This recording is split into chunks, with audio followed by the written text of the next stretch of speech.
제4장.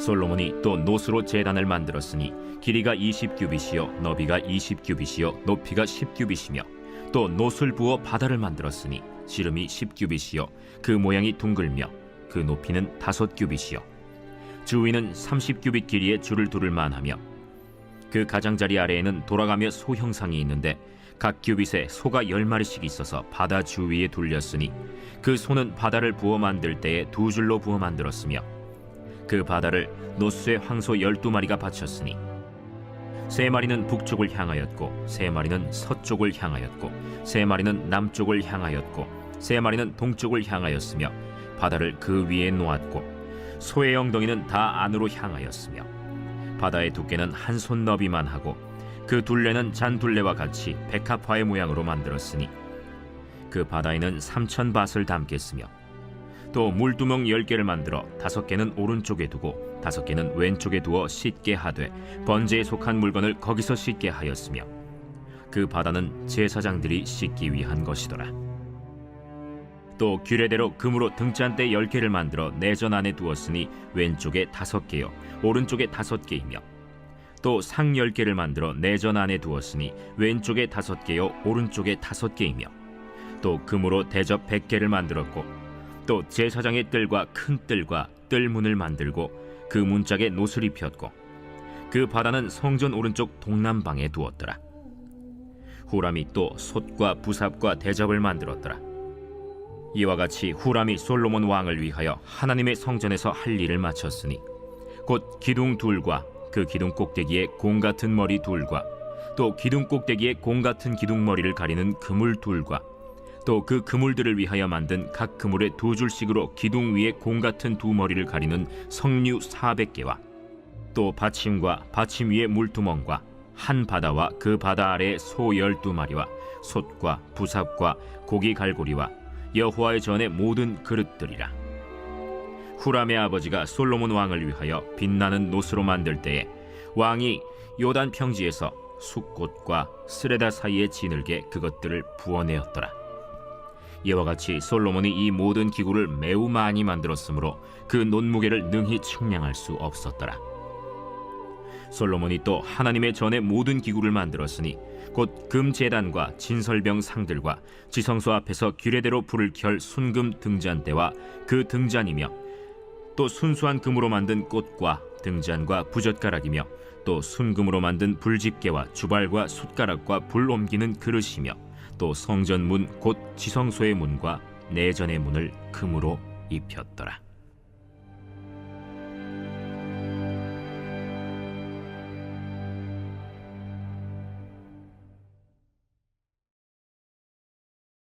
할렐루야. 오늘도 만물의 주인이시며 이 세상을 다스리시는 창조주 하나님을 찬양합니다. 오늘도 하나님의 주권 아래 그분의 사랑과 평안을 누리는 하루가 되시길 주님의 이름으로 축복합니다. 다 함께 말씀을 보시겠습니다. 오늘 본문 말씀 역대하 4장은 솔로몬이 지은 성전의 모습을 묘사하며 실제 성전 건축이 어떻게 이루어졌는지를 보여줍니다. 역대기 기자는 3장에서 성전의 크기와 그 안의 지성소의 모습을 설명했습니다. 그리고 4장에서는 그 초점이 지성소에서 제사장의 뜰로 나와 이 제사장의 뜰에 있는 번제단과 바다, 물두멍에 대해 보여주고 있죠. 역대기 기자는 제사장의 뜰에 있는 바다와 물두멍을 집중적으로 설명합니다. 오늘 6절 말씀을 보시면 물두멍은 번제로 바칠 물건을 씻는 기능을 하였고 바다는 제사장들이 씻기 위한 것이라고 분명하게 말하고 있습니다. 즉, 바다와 물두멍의 기능은 제사장과 제물을 정결하게 하기 위한 것이었다는 것이죠. 이어지는 7절부터 10절까지의 말씀은 제사장의 뜰에서 다시 성소로 들어와 그 안에 있는 기구, 금등대와 상의 숫자, 금대접의 수를 보고하고 있습니다. 금등대와 상은 각각 10개로 좌우편에 5개씩 있었고 금대접은 100개나 있었습니다. 이렇게나 많은 성전 기구들이 있었던 것은 그 당시 하나님의 성전이 얼마나 화려하고 위엄이 있었는지를 보여줍니다. 특히 11절부터 22절에 이르기까지 후람과 솔로몬이 만든 성전 기구들을 언급하며 역대기 기자는 특히 그 무게를 측량할 수 없었더라는 표현을 사용합니다. 다시 말해 하나님이 임재하시는 성전이 얼마나 크고 그 안의 기구들은 또 얼마나 많았는지 그 성전의 영광을 드러내려는 의도가 있었다는 것이죠. 또 그 성전 구조와 기구들에 대한 설명에서 금이 얼마나 많이 강조되고 있습니까? 고대 근동에서는 금이 상징하는 것이 왕권이었는데 역대기 기자는 성전을 묘사하며 이렇게나 많은 금이 사용되었다는 것을 강조하죠. 즉, 이 성전은 만왕의 왕이신 위대하신 하나님이 계시는 곳이기 때문에 이 성전에는 찬란한 하나님의 영광이 드러난다는 것을 잘 보여주고 있는 것입니다. 오늘 본문에서 살펴볼 수 있는 성전의 또 하나의 특징은 바로 이 성전 안에 존재하는 공간의 구분입니다. 9절 말씀을 보면 성전은 제사장의 뜰과 큰 뜰이 구분되어 있었고 문으로 그 공간이 나뉘어 있었다고 말합니다. 한번 9절 말씀을 보실까요? 또 제사장의 뜰과 큰 뜰과 뜰문을 만들고 그 문짝에 놋을 입혔고 아마도 큰 뜰은 백성들을 위한 장소였고 제사장의 뜰은 제사장과 레위인을 위한 장소였습니다.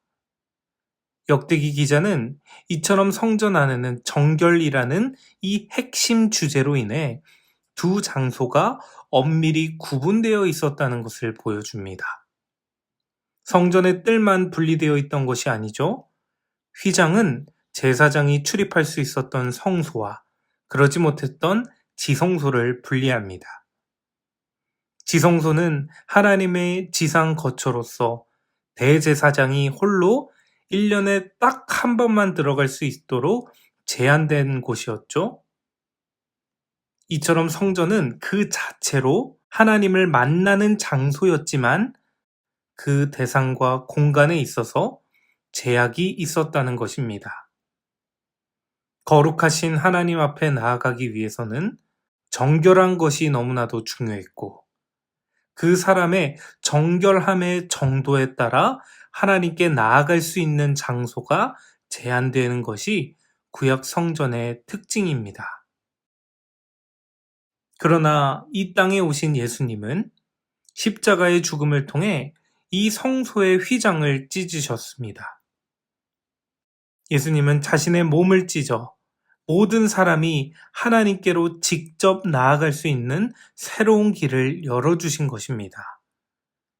그래서 히브리서 저자는 9장에서 이렇게 말합니다. 대제사장이 되신 예수님께서 자신의 피로 영원한 속죄를 이루셨고 우리를 위해 단 한 번의 지성소에 들어가셨다. 그리고 예수님으로 인해 이제는 우리가 하나님을 섬길 수 있게 되었다고 말합니다. 예수님의 십자가 사건으로 인해 우리는 하나님을 만나고 그분과 영원한 사랑의 교제를 나눌 수 있게 되었으며 하나님의 통치를 받아 그분을 섬기며 살아갈 수 있게 된 것입니다. 히브리서 9장 13절과 14절의 말씀을 보실까요? 염소와 황소의 피와 및 암송아지의 죄를 부정한 자에게 뿌려 그 육체를 정결하게 하여 거룩하게 하거든. 하물며 영원하신 성령으로 말미암아 흠없는 자기를 하나님께 드린 그리스도의 피가 어찌 너희 양심을 죽은 행실에서 깨끗하게 하고 살아계신 하나님을 섬기게 하지 못하겠느냐. 성도님 여러분, 예수님의 보혈의 피로 말미암아 오늘도 우리는 이미 죽어 있는 행실 가운데서도 하나님을 찬양하고 예배할 수 있게 된 것입니다. 예수님께서는 십자가를 통해 정결하지 않은 자들을 위해 피를 흘리셨고 끝내 하나님과 우리 사이에 막힌 담을 자신의 몸으로 허물어 주셨습니다. 정결하지 못하여 하나님의 임재 앞으로 결코 나아갈 수 없었던 우리가 이제는 예수님의 보혈의 공로를 믿음으로 하나님의 보좌 앞으로 나아가는 것이 가능해진 것이죠. 그렇기에 히브리서 4장 16절의 말씀처럼 우리는 하나님 앞으로 나아가야 합니다. 그러므로 우리는 긍휼하심을 받고 때를 따라 돕는 은혜를 얻기 위하여 은혜의 보좌 앞에 담대히 나아갈 것이니라. 아멘. 여러분, 오늘도 하나님의 은혜의 보좌 앞으로 담대하게 나아가야 합니다. 비록 우리의 삶의 모습이 죽어있는 행실로 여전히 죄로 오염되어 있다 할지라도 우리가 담대하게 하나님 앞으로 나아가 때를 따라 돕는 은혜를 누릴 수 있습니다. 예수님의 보혈의 능력을 믿으며 하나님 앞에 담대히 나아갑시다. 하나님께서 용서해 주실 것입니다. 그리고 하나님께서는 진정으로 당신을 섬길 수 있도록 우리의 존재를 바꾸어 주실 것입니다. 참된 회개와 돌이킴 가운데 하나님과의 영원한 교제를 회복시켜 주실 것입니다. 오늘도 구원의 은혜를 구하며 하나님께 나아갈 때 크신 하나님의 임재를 경험하는 저희 모두가 되기를 간절히 소망합니다. 다 함께 기도하시겠습니다. 우리의 대제사장이신 주님, 저희를 위하여 하나님과 저희 사이에 막힌 담을 허물어 주심에 감사드립니다. 이제는 주님을 의지하여 더욱 담대하게 자녀됨의 은혜를 누리는 저희 모두가 될 수 있게 하여 주심에 감사합니다. 오늘도 주님의 보혈을 더욱 묵상하게 하여 주시고 그 능력을 경험하는 하루가 될 수 있도록 인도하여 주옵소서. 때를 따라 돕는 은혜를 베풀어 주실 것을 믿사오며 우리 주 예수님의 이름으로 기도드립니다. 아멘. 말씀을 붙들고 함께 기도하시겠습니다. 그리고 오늘은 다음 세대를 위하여 함께 기도하시겠습니다.